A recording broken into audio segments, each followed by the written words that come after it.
मेरे बहुत ही प्रिय और बेहद सम्मानित साथियों, हृदय की असीम गहराइयों से अभिनंदन, बहुत बहुत हार्दिक स्वागत। साथियों, चर्चा पौरुषहीनता पर चल रही है। चर्चा चल रही है ऐसे कारणों की जो कि यदि जन्म पत्रिका में हो तो कोई पुरुष कब संतान उत्पत्ति के लिए अयोग्य हो जाता है। और लगभग 5 लग्नों पर हम चर्चा कर चुके हैं और आज बारी है कन्या लग्न पर चर्चा करने की। यदि आप अपने लग्न से संबंधित एपिसोड देखना चाहते हैं तो यहां आई बटन में हमने उसका लिंक भी प्रोवाइड कराया है ताकि जाकर के आप उसको देख सकें। साथियों, विवाह का उपयुक्त समय लगभग 2 वर्ष बीत जाने के पश्चात भी यदि संतान उत्पत्ति नहीं हो पाती है तो कहीं ना कहीं उस दंपत्ति पर और खास तौर पर स्त्री पर प्रश्न चिन्ह लगा दिया जाता है, जबकि 50% से भी अधिक मामलों में ऐसा माना गया है कि पुरुष भी संतानहीनता के लिए जिम्मेदार होता है। खैर, हम पुरुषवादी मानसिकता में हैं और हजारों सालों से इस मानसिकता में है, इसलिए पुरुष बड़ी आसानी से इस बात को हजम नहीं कर पाते। परंतु हम बात करते हैं तार्किक, हम बात करते हैं लॉजिकल। इसलिए आपके पास में यदि आपकी जन्म पत्रिका है तो आप उस जन्म पत्रिका को खोल करके बैठिए। यदि आप भी निःसंतानता से ग्रसित हैं तो कारण आपको मिल जाएगा और साथ ही उपाय भी आपको मिलेगा, जिससे 1-2 नहीं बल्कि सैकड़ों लोग संतान प्राप्त कर चुके हैं।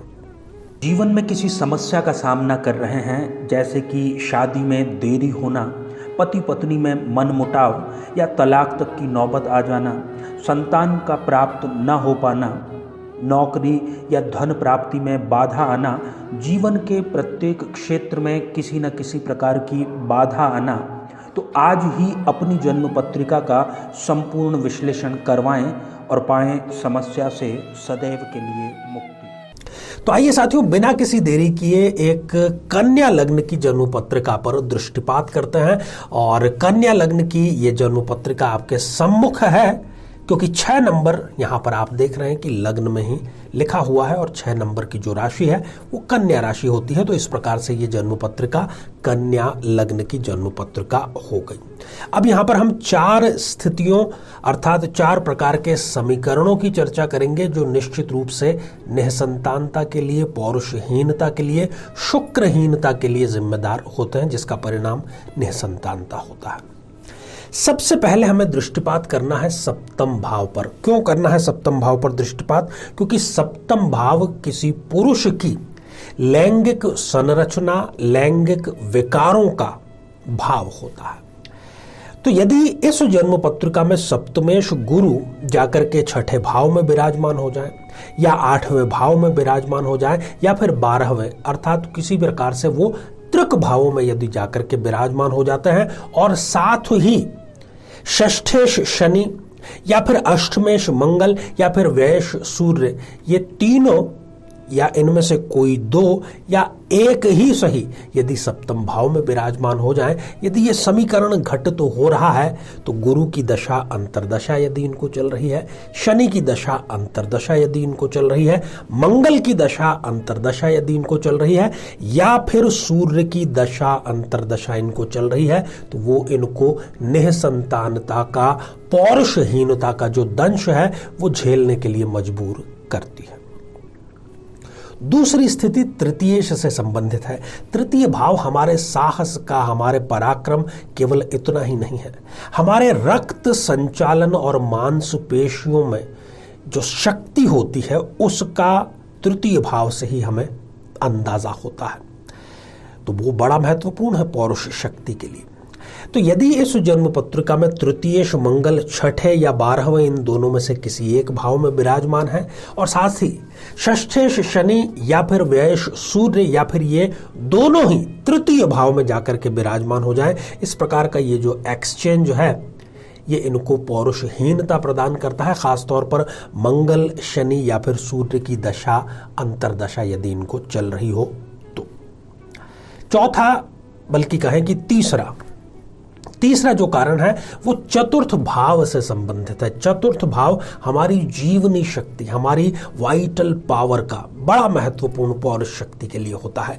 यदि चतुर्थ भाव में इस जन्म पत्रिका में 3 या 3 से अधिक पाप ग्रह एक साथ युति करके विराजमान है, जैसे कि राहु, केतु, शनि, मंगल या सूर्य। और जो भी यहां पर विराजमान है उनकी यदि दशा अंतरदशा इनको जारी है तो निश्चित तौर पर ये पौरुषहीनता, शक्तिहीनता और शुक्रहीनता जिसको कहा जाता है उसका सामना करते हैं, क्योंकि जीवनी शक्ति ही इनकी कमजोर पड़ जाती है। तो चौथा और सबसे महत्वपूर्ण बिंदु जो है, किसी भी मामले में वो कम महत्वपूर्ण हम उसको नहीं कह सकते, यदि 4 भावों में एक साथ कोई ना कोई पाप या क्रूर ग्रह विराजमान है, लग्न में, पंचम भाव में, अष्टम भाव में और 12th हाउस में, यदि इन चारों में से चारों ही भावों में कोई ना कोई पाप या क्रूर ग्रह जैसे कि राहु, केतु, शनि, मंगल या सूर्य विराजमान है तो उनकी दशा अंतरदशा में इनको पौरुषहीनता, संततिहीनता का सामना करना पड़ता है। साथियों, कन्या लग्न की जैसे कि हमने पहले भी कई बार चर्चा की है कि ये एक ऐसा लग्न है जिस पर संगति का सर्वाधिक असर होता है। 12 लग्नों में कन्या एक ऐसा लग्न है, इस जातक या जातिका के ऊपर ये जैसे व्यक्ति के साथ में रहेगा तुरंत ही इस पर प्रभाव हो जाएगा, ये भी उसी प्रकार का जो व्यवहार है वो करना प्रारंभ कर देगा। परंतु जिसने दी है परेशानी वही करेगा मेहरबानी। जैसे कि हमारे इस चैनल की परंपरा है कि हम बेहद ही आसान, सरल नहीं सरलतम समाधान आपके लिए लेकर के आते हैं। तो यदि आप इस प्रकार की समस्या से ग्रसित हैं, आपको पता चल ही गया होगा, यदि है तो कुंडली के माध्यम से, तो आपको एक पीले धागे में हल्दी की एक गठान गुरुवार को, हल्दी जो देसी हल्दी आती है उसकी गांठ अपने दाहिने बाजू में आप धारण करिए और आप चमत्कार घटित होते हुए देखेंगे। और इसके साथ ही जिस ग्रह से जो भी हमने समीकरण बतलाए हैं उस ग्रह से संबंधित जो अभिमंत्रित जल है, केवल 3 माह के नियमित सेवन पर इस पूरे जन्म के लिए पौरुषहीनता आपके जिंदगी से बेदखल हो जाएगी और एक शक्ति का संचार आप जरूर देखेंगे। क्योंकि हमारा ये जो शरीर है साथियों, इसका 75% से भी अधिक हिस्सा केवल जल है। जल का यदि सही संतुलन है तो वात, पित्त और कफ का संतुलन हमारे शरीर में ऑटोमेटिकली होगा और उसको अभिमंत्रित जल के माध्यम से सिद्ध करके, जो प्राण प्रतिष्ठित करके जो जल निर्मित होता है उसके सेवन से इसको बड़ी आसानी से क्योर किया जा सकता है। तो आप इसका लाभ जरूर लें। ढेर सारी आपको शुभकामनाएं आगामी संतति के लिए। तो साथियों, आज के लिए केवल इतना ही। आप सभी स्वस्थ, समृद्ध और शांतिपूर्वक जीवन व्यतीत करें। नमस्कार।